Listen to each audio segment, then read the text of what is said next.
Ganito ako dati. Hindi pa ako fit with God.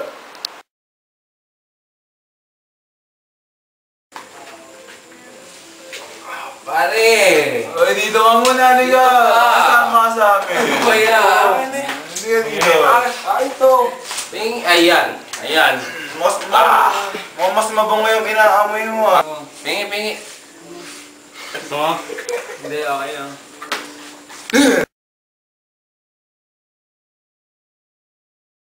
One way, Jesus, one that I could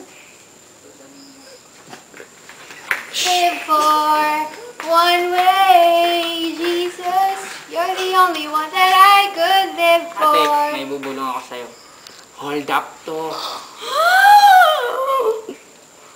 Wala akong piras. Wala akong piras, sorry. Meron lang akong juice ko. What? Juice lang? Juice mo? Pwede na to. Yung lason. Wala. Wala nga. Alam ko na, sama ka na lang sa akin. Halika, Sama ako sa'yo? labas tayo. Ay, mali. Punta tayo sa YFC. Wait.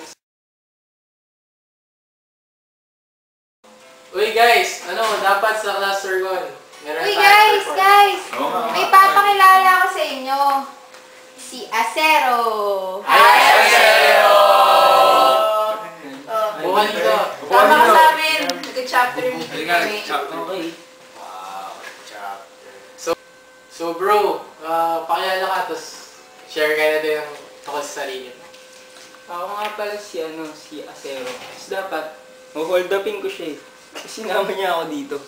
Ewan nga, ba't niya ako sinama eh? Maganda daw, masaya daw dito. Tapos magbabago daw ako kasi masama daw yung ginagawa ko ng hold up, nagra-rugby. Kaya nga payat ko, ganun. Tapos, ayun lang.